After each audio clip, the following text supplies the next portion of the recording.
नमस्कार किसान भाइयों, मैं डॉक्टर विवेक जहांगीर नर्सरी बराड़ा से आप सभी किसान भाइयों का हार्दिक स्वागत करता हूं।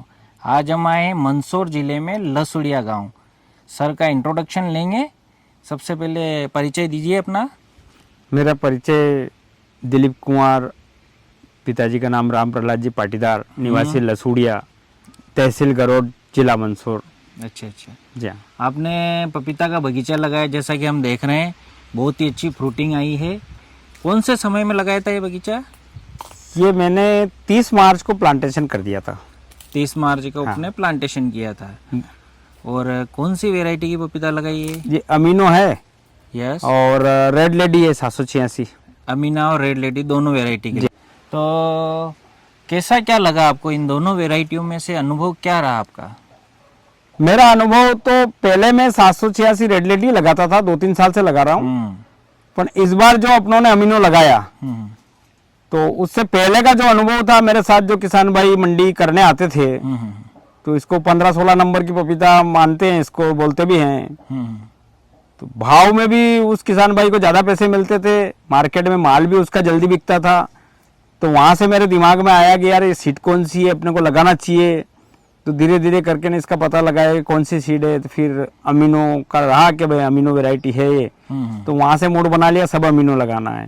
अच्छा, सेटिंग कैसी क्या आई अमीना की? जो आप देख रहे सेटिंग बड़ी बढ़िया setting I, 1 number setting I. जो पिछले मैं 3 साल से कर रहा था उससे तो इस साल बढ़िया ही सेटिंग रही, पपीता की भी बढ़िया सेटिंग रही और अमीनो का मेरे को बढ़िया लगा। बिल्कुल। प्लांट कहाँ से लिए और कैसे लिए, क्या विचार आया, कैसे क्या बना आपका रोड? पूरा डिटेल एक बार। डिटेल तो सर ये है कि जिस खेत में अपन खड़े हैं यहाँ मैंने 4 ट्रॉली देसी खाद डाला था और मिर्ची का प्लांट लगाया था। हाँ।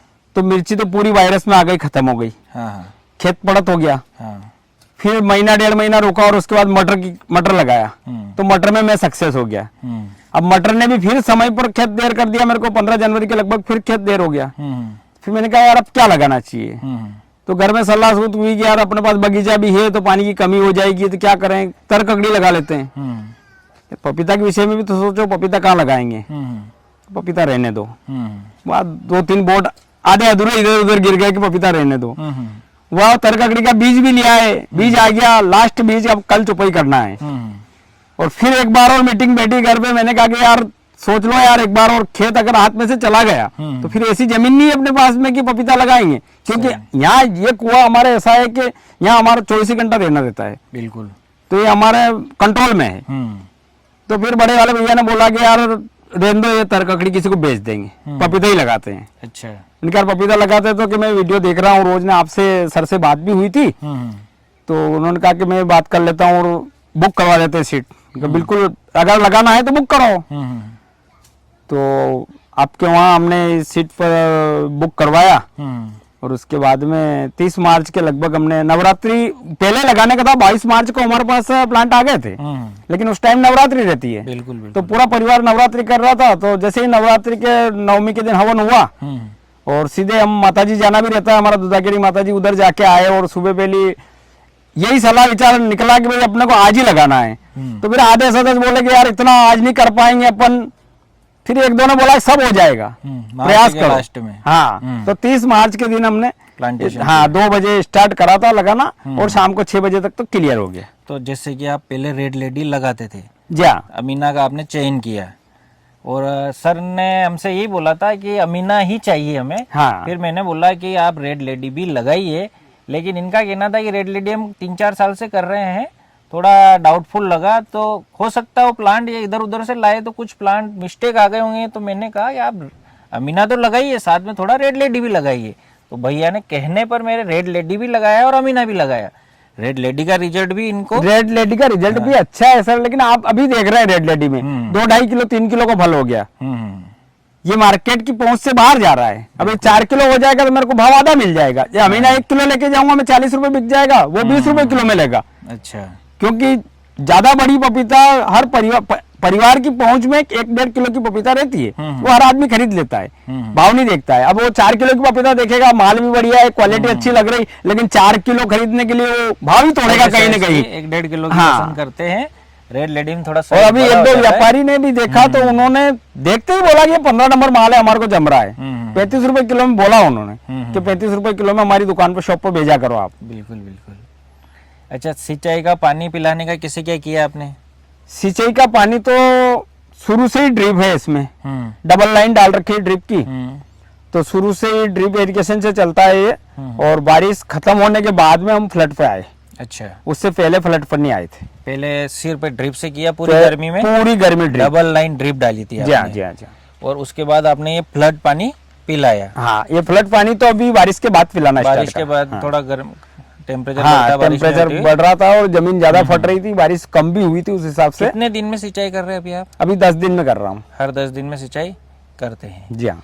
अब ये बताइए कि आपको इसमें समस्या क्या देखने को मिली, बीच में क्या समस्या आई जो किसान भाई जानना चाह रहे हैं? जैसे फ्रूटिंग तो बहुत अच्छी हुई है, साइज भी ठीक है, एवरेज साइज बनी हुई पौधों की 1-1.5, लेकिन जो समस्याएं आती है किसान भाइयों को, आपको शुरू से अभी तक क्या क्या आया लगाने के बाद? शुरू से देखो, शुरू से एक उपलब्धि मानो उस चीज को। जब 3 साल से मैं दूसरी जगह से प्लांट ले रहा था तो शायद वो मेरा अनुभव भी रहा होगा। कौन सी भी कंपनी से अपन प्लांट लेते हैं तो वो यही कहते हैं कि 10-20% पौधे मतलब आपको एक्स्ट्रा लेना पड़ेंगे। 100 पौधे ले रहे हैं तो 20 पौधे एक्स्ट्रा लेना पड़ेंगे, खत्म होंगे वो। तो अब अपनी नर्सरी से मैंने जो पौधे उठाए तो वहां से मेरे को एक तो पौधे भी सही साइड मिले, यही हुआ होगा। फिर मेरे लगाने का तरीका सही रहा होगा, अनुभव आपका। हाँ, तो मेरे को एक भी प्लांट बेकार नहीं हुआ। पूरे बगीचे में आपका एक पौधा भी नहीं गया, डैमेज नहीं। हाँ। किसान भाइयों, अगर हम मार्च और 10 अप्रैल तक पौधे लगाते हैं तो पौधे गर्मी की वजह से नहीं खराब होंगे, और अप्रैल के बाद जाएंगे तो पौधे गर्मी की वजह से डैमेज होंगे। तो कोशिश करें कि 10 अप्रैल से पहले प्लांटेशन हो जाए।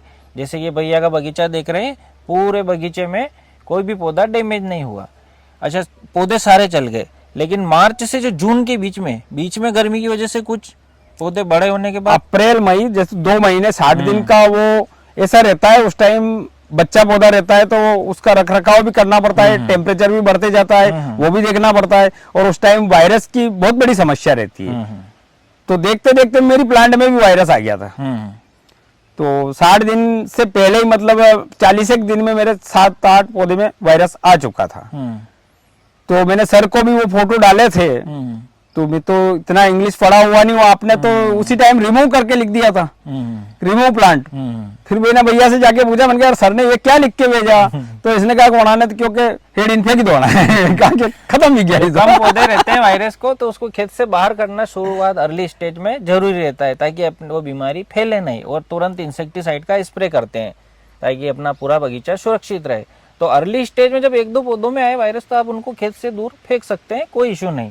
मैंने सर वो वायरस के पौधे वैसे के वैसे रखे। हाँ। मैंने सोच लिया कि ये कैंसर है तो इसका इलाज होना चाहिए, इसको मारने से काम नहीं चलेगा। फिर हमारे एक रिश्तेदार माइक्रो न्यूट्रांस में काम करते हैं, आपने भी बताया था, वो दवाइयां भी डाली मैंने। आपने रिमूव की बोल दिया था, मैंने रिमूव करा नहीं उसको। तो उन्होंने कहा कि मैं सर से बात करता हूँ। मैंने फोटो उनको भी पहुंचाए, आपको भी पहुंचाए थे।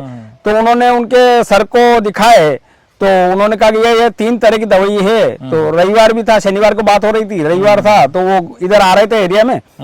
तो रविवार को हमारे को तीनों तो प्रकार की दवाइयां देख के, प्लांट पर भी आए, देख के गए। तो उन्होंने उनकी नजर में देख लिया था पौधे वास्तव में वायरस में है। तो फिर उस दवाई ने मेरे को इतना बढ़िया काम करा। और अपना टेक्निकल डोज में कॉन्फिडोर भी मेरा साथ में चला था उसके। हाँ, तो 6-7 दिन में मैंने उस प्रयोग करा। नैनोकॉप, एक तो नैनोकॉप था उनका, और 2 और कुछ दवाइयां थी। तो उन दवाइयों से मेरे वो पौधे सही हो गए, मतलब एकदम सही हो गए। इम्यूनिटी, वायरस का भी ऐसा सिस्टम है, अगर पौधे की इम्यूनिटी अच्छी है तो अर्ली स्टेज में वो रिकवर कर लेते हैं। बिल्कुल सही कहा आपने। उसमें एक दवाई वो इम्यूनिटी बढ़ाने की थी। इम्यूनिटी तो, और ज्यादा अगर इम्यूनिटी कम है और पौधे को न्यूट्रिशन नहीं मिल रहा है। हाँ। आपने बताया कि 4 ट्राली आपने यहाँ खाद डाला था। न्यूट्रिशन तो खूब था सर। तो ये मेन बात किसान भाइयों, भैया ने शुरुआत में बेसल डोज में जो खाद दिया था वो प्रचुर मात्रा में था, जिसके कारण ये जो आप फ्रूटिंग देख रहे हैं इसका कारण मेन है बेसल डोज। सबसे पहले भैया ने जो दिया वो प्रचुर मात्रा में, उसकी वजह से पौधों की अच्छी इम्यूनिटी रही और सेटिंग अच्छी आई। साथ ही जानेंगे, बीच में मकड़ी की समस्या आई थी आपके। हाँ, मेरे का वो 60 दिन का वो वायरस वाला तो खत्म हो गया। उसके बाद में आपसे बात हुई थी तो आपको भी वो पौधे दिखाए। फिर मैंने कहा सर वायरस वाले मैंने खोल के नहीं फेंके, सही हो गए। तो आपने भी बोला था कि यार ऐसी कौन सी दवाई है, तो मैंने आपसे जिक्र भी करा था कि मेरे रिश्तेदार हैं, उन्होंने दी थी। नाम पते तो उन्होंने फाड़ के ही दिए थे मेरे को कि कौन सी दवाई है, नाम नहीं बता सके किसान, तो मेरे को पता नहीं कि दवाई कौन सी थी। तो पौधे सही होने के बाद में फिर सर ने एक विश्वास बनाया कि यार 60 दिन आपने पूरे कर लिए, मतलब 25% रास्ता आप तय कर चुके हैं, अब टेंशन लेने की जरूरत नहीं है। अब अगली बीमारी जो आएगी वायरस वाली नहीं आएगी, अभी दूसरी आएगी, तो आप तैयार रहें बीमारी से लड़ने के लिए। तो उसके बाद में मेरे को कम से कम अपना ये टेम्परेचर बारिश कम ज्यादा इस माहौल में क्या है कि मेरे पास संतरे का बगीचा है, यहाँ 700-800 पौधे लगे हुए हैं। तो इसमें 3-3 महीने में हम स्प्रे करते हैं। तो वो स्प्रे का नंबर आया तो बगीचे को हमने हाल स्प्रे करा। बीच में और क्या समस्या आई थी? जैसे आपको एक बार कॉल आया था कि सर कुछ परेशानी है, तो कैसा क्या रहा वो मकड़ी का, मेरे को मकड़ी का ऐसा लगा, मकड़ी से तो हालांकि हम साग सब्जी की खेती करते हैं, वहां से वाकिफ थे, लेकिन पूरी प्लांट मेरी हरी चल रही थी, बिल्कुल पत्ते वगैरह सब हरे थे, व्यवस्थित था। और एक दिन 10-11 बजे जब मैं पहुंचा तो मैंने देखा कि यार कुछ पत्ते पीले क्यों पड़ गए, मतलब कम से कम 15-20 पौधे में ये समस्या थी। तो मैंने सर को फोन लगाया, मैंने कहा यार सर ये 15-20 पौधे में पिलासपन कैसे आया? तो सर ने बोला कि पिलासपन नहीं है, वो मकड़ी का अभी चल रहा है माहौल, तो हो सकता है मकड़ी होगी वो। तो मैंने कहा मकड़ी को कैसे पहचाने? तो उन्होंने बोला कि पेन, अगर आपके पास पेन हो तो पेन घुमाओ पत्ते के नीचे तो आपको पता चलेगा, या लाल लाल हो तो आंखों से दिखती तो नहीं है इतनी, लेकिन पेन से पता चल जाएगा कि वो जाला है कि नहीं। तो फिर मैंने दोपहर के बाद उस चीज को देखा, वास्तव में जाला है, मकड़ी है। फिर शाम को बात करी और दूसरे दिन दवाई छांटने जब मैं पहुंचा तब तक कम से कम मेरी 250-300 पौधे पर वो अटैक कर चुकी थी। बिल्कुल। और सर ने उसी टाइम बोल दिया था कि अगर ये मकड़ी है तो आप तुरंत उस पर स्प्रे करेंगे, नहीं तो प्लांट खा जाएगी, वो सभी मेहनत पे पानी फिर जाएगा। किसान भाइयों, बीच में एक अवस्था आती है गर्मी के बाद बारिश के समय, जिस समय मकड़ी का एकदम आक्रमण होता है, लाल मकड़ी का, और हम समझ लेते हैं कि वायरस आया है और एंटीवायरस दवाइयाँ देने लग जाते हैं, जबकि मकड़ी होती है और देखते देखते 5 से 7 दिन में वो मकड़ी पूरे बगीचे को अपनी चपेट में ले लेती है। फिर क्या होता है कि जब मकड़ी की वजह से पत्ते डैमेज होते हैं तो इम्यूनिटी कम होने से फिर सेकेंडरी वायरस का इन्फेक्शन हो जाता है। तो कोशिश करें कि प्राइमरी जब मकड़ी का अटैक हो तो मकड़ी का अपन कंट्रोल करें ताकि वायरस नहीं आए, नहीं तो शुरुआत में मकड़ी आएगी, पत्ते डैमेज होंगे और फिर इम्यूनिटी कम होने की वजह से फिर वायरस का अटैक होगा, और एक बार वायरस उस अवस्था में आ जाएगा तो फिर वायरस का नियंत्रण संभव नहीं है। वायरस के लिए कहा जाता है कि prevention is better than cure, उपचार से बढ़िया है कि आप बचाव रखिए। समय समय पर फंगीसाइड, इंसेक्टिसाइड, एंटीबायोटिक दवाइयों का स्प्रे करते रहिए। भैया ने तुरंत निर्णय लिया और पूरे बगीचे में मकड़ी एक साथ हो गई थी। अकेरीसाइड इन्होंने दवाइयाँ स्प्रे की। इस दवाइयों के बारे में भी और पूछते हैं इनसे, कौन कौन सा दवाइयों का मेनली डोज दिया आपने? दवाई तो सर उस दिन जब आपकी फर्स्ट टाइम मेरी बात हुई 15 पौधे में था, मेरे पास कुछ मिर्ची की रखी पड़ी थी दवाई, वो ओमाइट करके ही थी, लेकिन वो कंपनी सही नहीं थी, मेरे को जम नहीं रहा था वो। उसके बाद भी वो 2 टंकी तो मैंने उसी दिन छांट दिया, और उसके बाद में फिर ओमाइट लिया मैंने बाजार से, और 250 लीटर पानी में अपना 250 लीटर पानी में 250 ग्राम ओमाइट मिलाया, और ट्रैक्टर के पंप से मैंने इसको पहले धोया, क्योंकि जाले इतने हो गए थे पपीता पर, पत्तों पर, सब पर जाले ही जाले हो गए थे। सीवियर अटैक हो गया 3 दिन में इतना भारी अटैक हो गया था। तो फिर उससे मेरे को राहत मिली, और धीरे धीरे करके ना मेरा मतलब पूरी प्लांट में आज तक 250 की 3 बोतल हो गई, मतलब 750 ml ओमाइट हो गया। और कौन सा? नहीं, ओमाइट के अलावा कुछ दिया ही नहीं, कुछ भी नहीं, ओमाइट ही दिया। ओबेरॉन बता रहे थे, लेकिन ओबेरॉन लेने भी गया था मैं, तो थोड़ा पहुंच के बाहर था, वो महंगा बहुत था। ओमाइट से कंट्रोल ओमाइट से कंट्रोल करा। नहीं, वो मैं जब स्प्रे करता था तो मेरे को लगता था कि कंट्रोल है, तो धीरे धीरे इसको ही काम करते रहो। 2 से 3 बार में कंट्रोलिंग हो 2 से 3 बार में बढ़िया कंट्रोल हो गया वो। इसके अलावा जैसे न्यूट्रिशन में क्या क्या, पोषण में आपने क्या दिया है? न्यूट्रिशन में तो जो शेड्यूल सर के द्वारा जो बताया जाता है शेड्यूल, उस शेड्यूल में मैंने 1% भी कम नहीं रखा, और मेरे हिसाब से भी और कुछ दिया है, लेकिन उसमें तो कम नहीं रखा। आपके हिसाब से जो दिया वो बताइए। मेरे हिसाब से तो अगर शुरू से गिनाए तो 4 ट्रॉली देसी का था अपना, और 2 बैग सुपर, उसके बाद हमने बेड बना दी, बेड 1 फीट की बेड बनाई थी उस टाइम, पौधा लगा दिया, पौधा लगाया उस टाइम सांप का घोल डाला हर पौधे में, हर एक गड्ढा कर दिया और गड्ढे में सांप का घोल डालते गए और पौधा लगाते गए। और उसके बाद हमने 18 दिन बाद 0 अपना 19 ये 2 किलो ड्रिप से दिया। पौधा लगाने के 18 दिन बाद ड्रिप से आपने पहला न्यूट्रिशन 19-19 दिया। हाँ। और 19-19 2-3 बार मैंने स्प्रे भी करा। तो पौधा मतलब पूरी तरह से अच्छा तंदुरुस्त हो गया। 15 लीटर की टंकी हाँ, में हाँ, कितना डोज दिया था? 15 लीटर की टंकी में उस टाइम 30 ml 30 ग्राम ही देना पड़ता था। तो 50-60 ग्राम का डोज रहता है। और पौधा छोटा था और पपीता की खेती ऐसी कि दुकानदार भी डर के दवाई देता है। सही बात है। अफीम में दवाई देना ना पपीता में दवाई देना, दुकानदार पहली बात तो मना ही कर देता है कि भाई तुमने छाटी हो तो ले जाओ, नहीं तो मत ले जाओ। सही बात है। पपीता बहुत नाजुक चीज है, स्प्रे करते समय भी ध्यान रखें। इंसेक्टिसाइड जो इसमें यूज आते हैं वही देना है। अगर हायर इंसेक्टिसाइड देंगे तो प्लांट आपके डैमेज हो जाएंगे। तो आप एक बार पूछताछ कर ले, अनुभवी लोगों से चर्चा करके दुकानदार से, तभी वो दवाइयों का यूज करें।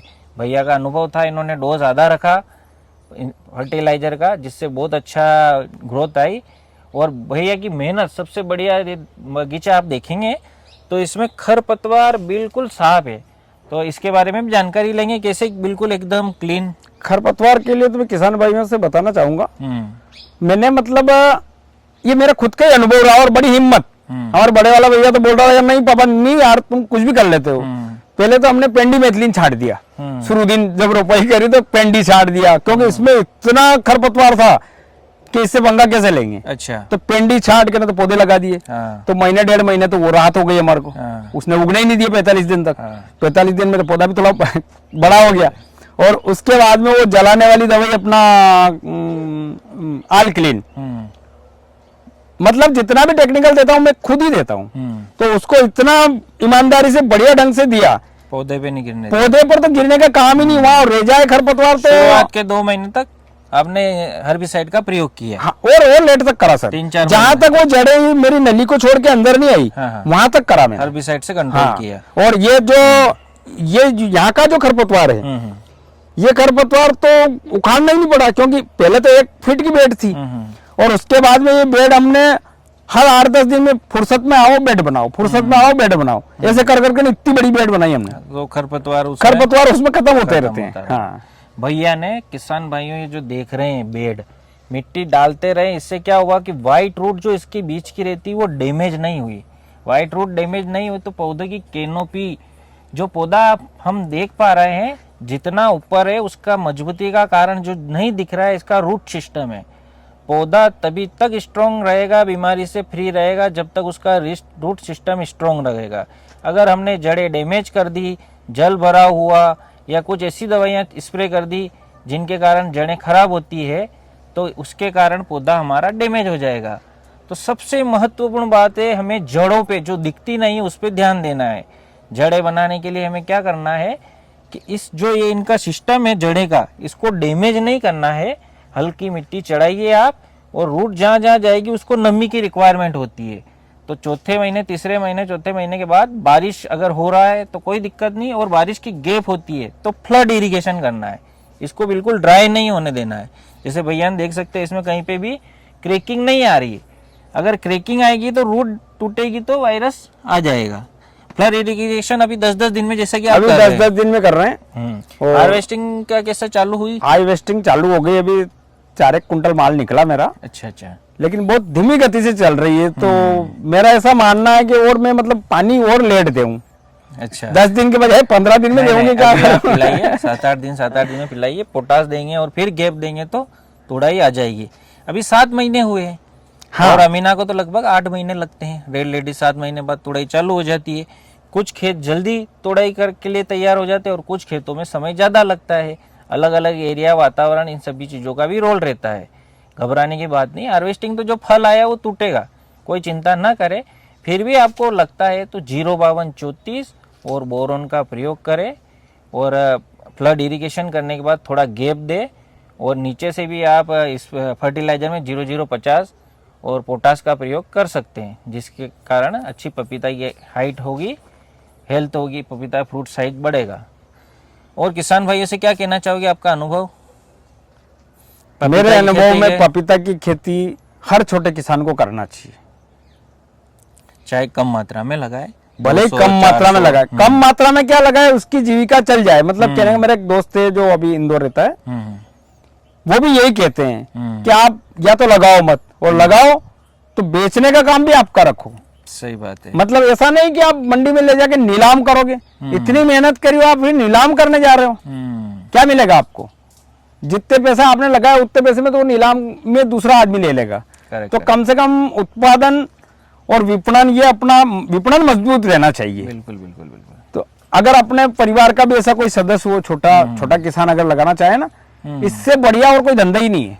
बहुत समय बाद बहूजी भी पपीता लगाने के बाद पहली बार फार्म पर आए, तो ये भी इस खेती को देखकर बड़े उत्साहित हुए और इनको भी लगा कि हाँ वास्तव में मैं कम से कम 4-6 महीने में कुएं पर आया हूँ, तो बच्चे ने मेहनत कर रखी है और आज सर का आना भी हुआ, तो उस हिसाब से ये भी बढ़िया हो गया कि सर के सामने भी इस चीज़ को प्रूफ हो गया कि भाई बहूजी देखने आए तो इनको भी प्रसन्नता हुई कि हाँ वास्तव में काम कर रखा है बच्चों ने। मेरा नाम राम प्रहलाद पाटीदार, मैं पहले डूब से उठा ढलमू का रहने वाला था। अब हमारे 3 बच्चे हैं, तीनों बच्चों के अलग अलग 3 गांवों में खेती है। तो ये बीच वाला बच्चा है, इसने पपीता बोया था यहाँ लसुड़िया में। तो बोया जहाँ से अभी तक फल आया मैं देखने ही नहीं आया। अभी देखने आया तो इसके फलाव को देख के मैं भी खुश हो गया, फलाव अच्छा आया।